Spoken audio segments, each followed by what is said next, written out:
Los datos de la industria que dio a conocer el INDEC son elocuentes del momento que atraviesa el sector productivo y el valor agregado en la Argentina en el modelo devastador de Milei. La industria se desplomó un 8,7% en febrero. Cayó además un 4% mensual y registró el nivel más bajo en el primer bimestre del año. 14 meses de caídas en 16 periodos evaluados. En el contexto interanual, por ejemplo, en los productos textiles, la caída fue del más del 33%. En maquinaria y equipo rozó el 29%. En lo que tiene que ver con equipos, aparatos e instrumentos o vehículos automotores, la caída superó el 24%. Hay sectores de la industria que están muy por debajo del nivel que tenían en la pandemia, como para que tomemos una dimensión de lo que está generando este modelo económico en los sectores productivos e industriales. Pero quiero también hacer referencia a lo que ocurre con Río Cuarto. Según datos del CESIS en febrero del último año, que es la última medición que tiene el CESIS, el sector industrial en la ciudad registró una caída general en las unidades vendidas del 6,10%. Solo el sector agroindustrial tuvo una pequeña suba. El resto, la metalúrgica, la alimentación y panaderos, la construcción, que cayó casi el 7%, la madera casi el 8%, gráficos cayeron más del 20%. Todos estos son datos en Río Cuarto. Textil e indumentaria, en febrero, una caída interanual del 27,4%. El 82% de los industriales en Río Cuarto creen que las ventas se van a mantener o van a seguir cayendo. No hay ninguna expectativa, porque esto también refiere a la expectativa del industrial a saber si va a invertir, por ejemplo, en otra maquinaria o va a sumar en empleo. En relación precisamente a la situación de los trabajadores. En los últimos meses, el 88% de las industrias mantuvo su plantilla y el 12% perdió empleados. Pero el 94% dice que no va a incorporar a nuevos trabajadores. Esta es la realidad del sector industrial en Río Cuarto. Una radiografía que permite entender el contexto devastador que atraviesa la industria en el país y en particular en nuestra ciudad. Sabíamos que enfrentábamos este escenario cuando Milei blanqueó cuáles eran las condiciones que iban a disponer el modelo económico actual. Fundamentalmente, retroceder unos 100 y pico de años, pensar en el extractivismo del petróleo, de las minerías. Bueno, la ley de glaciares, como lo hablábamos al comienzo del programa, está directamente relacionada con esto. Vamos a sumar al análisis a la docente e investigadora de la Universidad Nacional de Río Cuarto, Carolina Solaro. Carolina, ¿cómo estás? Buenos días. Hola, Pablo, buen día, ¿cómo estás? Muy bien, un placer. Gracias, bueno. Este modelo económico, sobre todo pensando en lo que sucede en el mundo, porque se habla mucho de las necesidades de asimilar los modelos de éxitos que se dan en otros lugares, por ejemplo, en la Comunidad Económica Europea, en Alemania, en Estados Unidos y demás. Y ahí lo que uno ve son medidas que buscan proteger a las industrias, proteger el empleo, tratar de lidiar con las embestidas de los productos que llegan desde los países asiáticos a contramano de lo que sucede hoy en la Argentina. ¿Es así? Sí, yo quiero aclarar que no soy economista, sino que soy licenciada en administración. Y bueno, mi mirada es sobre todo cómo los modelos económicos impactan en producción, empleo y el desarrollo de los territorios. Lo que vos decís es cierto, sobre todo bueno porque se suele comparar con que dentro de no sé cuántos años vamos a ser Alemania, cuando Alemania protege fuertemente su industria y nosotros no la estamos protegiendo. O por ejemplo, si nos ponemos a ver los países nórdicos, que tienen también una alta carga impositiva como un país como el nuestro, pero en donde esos impuestos se usan fuertemente para salud, educación, seguridad, y hay un fuerte peso del Estado ahí. Y lo que nosotros estamos haciendo es queriendo deshacernos del Estado, desprotegiendo la industria y seguimos teniendo la misma carga impositiva. Es decir, tendríamos que tratar de que el Estado sea más eficiente, no eliminar el Estado, no correrlo de estos lugares, ¿no? Salud, educación, protección de la industria y demás.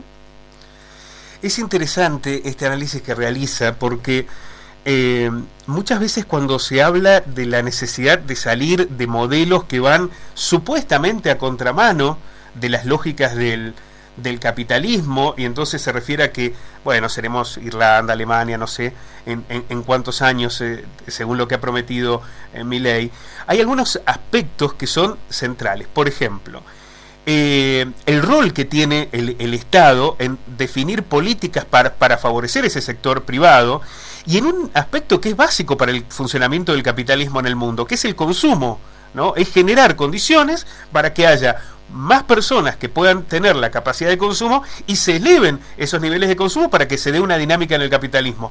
Acá no solamente vamos a contramano de los procesos industriales, sino a contramano de la posibilidad de que la gente pueda consumir, porque es cada vez más bulímica el poder adquisitivo que tienen para poder hacerlo. Bien, bueno, digamos, partiendo de la base que el modelo actual busca algo que es sumamente necesario, que esto no se discute, que es ordenar la macro, bajar la inflación, lograr superar y estabilizar variables. Estamos todos de acuerdo que es necesario hacerlo, ¿no? El problema sería en cómo se está haciendo y qué impacto tiene en la estructura productiva y en el empleo. Vos ya diste un montón de datos, recién, yo le puedo sumar que el desempleo está en torno al 7,5, aumentó al 7,5, los datos son del INDEC. Y un dato que es preocupante, que puedo sumar a los datos que lo dice del índice, es que están utilizando cerca del 53% de su capacidad instalada, incluso a niveles menores que en la pandemia, bien vos lo dijiste, ¿no? Entonces, ¿qué pasa? Cuando la industria cae tanto, está en riesgo la capacidad productiva futura, ¿no? Y por otro lado, quería aclarar esto, tengo estos datos a mano, que hubo sectores que crecieron, porque se habla de que hubo crecimiento, ¿sí? Pero ¿qué sectores crecieron? El agro cerca de 32,2, el sector financiero cerca de 40, la minería también tuvo un crecimiento significativo, pero no tengo el dato, los datos que estoy nombrando los saqué del EMAE, del INDEX, que es el estimado mensual de actividad económica, ¿no? Mientras tanto, como vos lo dijiste, la industria, el comercio y la construcción están en niveles muy bajos.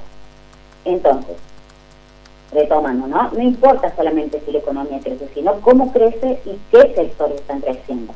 Y ahí voy a lo que vos me estabas queriendo preguntar, que es cómo impacta directamente en el bolsillo de la gente, ¿no? Porque hay sectores que generan más empleo y hay sectores que generan menos empleo, necesitan menos mano de obra, y a la vez hay sectores que le agregan más valor a los productos y esos sectores que generan menos valor agregado, ¿sí?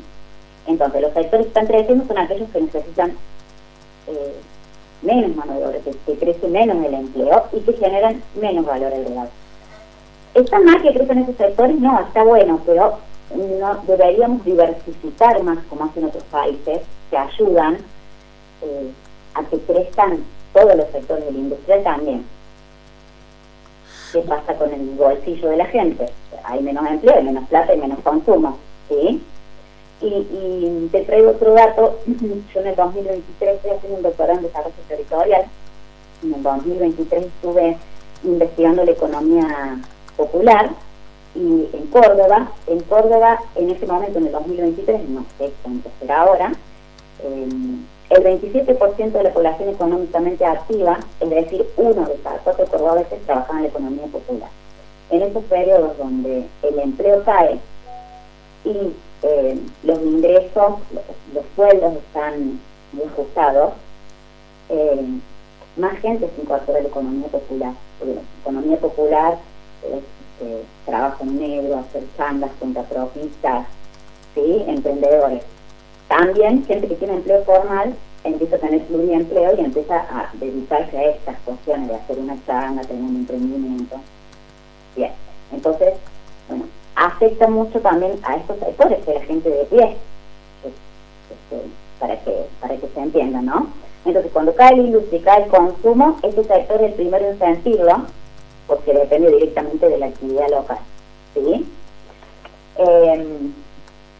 Bueno, por otro lado, y eso también quería decirlo, no estamos compitiendo en igualdad de condiciones.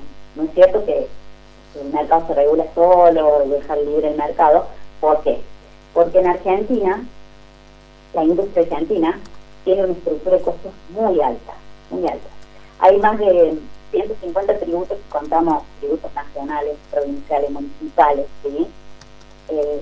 Eso representa mucha proporción del precio, digamos, hasta más de un 40% del precio, te diría, ¿no?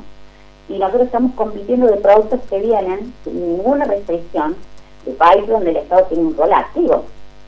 Por ejemplo, pensemos en China. China subsidia su producción. Entonces no es imposible. Sale más barato comprar un producto terminado en China que comprar las materias primas y producirlo acá. Eso ya ha pasado en otros momentos, ¿sí? Ha pasado en los 70, ha pasado en los 90. No estamos frente a un libre mercado puro, sino una competencia contra otros países que sí protegen su producción. Licenciada, quiero hacerle una consulta, porque en algún momento se planteaba sobre el comienzo del modelo del gobierno de Milei que estábamos frente a algo nuevo, disruptivo, y a nosotros nos quedaba la sensación de que en realidad íbamos a vivir un déjà vu de lo que pasó con Martínez de O, de lo que pasó con el menemismo, con algunas características particulares de la coyuntura. ¿Realmente aquí hay un cambio paradigmático o es más de lo mismo de lo que ha padecido la Argentina con modelos neoliberales que a lo largo después de la dictadura militar y con el origen mismo en esa dictadura se han desarrollado en estos últimos 50 años? Y básicamente estos modelos proponen lo mismo. Incluso cuando uno ve los discursos, Martínez de O, de Cavallo, actuales, son muy similares, proponen lo mismo. Bueno, después hay cambios en el contexto, con el juego de la tecnología, las redes y demás, que hace que por ahí las situaciones no puedan ser las mismas, como bueno, por ejemplo, referimos al 2001 y por ahí, digamos, no es que va a suceder exactamente lo mismo porque han cambiado ciertas cosas. En ese momento, por decir un ejemplo, no se podía sacar la plata del banco y las transacciones eran más en efectivo que bancarizadas. Hoy en día todas las transacciones son bancarizadas, entonces difícilmente puede haber un corralito. En ese momento eran pocas cosas que se podían operar sin sacar el dinero del banco, ¿no? Yo veo muchas similitudes con ese modelo, y lo que se juega, volviendo al punto principal, y que eso no sé si lo dejé claro, es la matriz productiva del país. Es decir, nosotros tenemos que diseñar qué país queremos al futuro, más allá de lo que nos toca en el corto y mediano plazo, ver estas variables de ajuste, en qué sectores está recayendo. Ya sabemos que está recayendo en salud, en seguridad, en discapacidad, en los jubilados.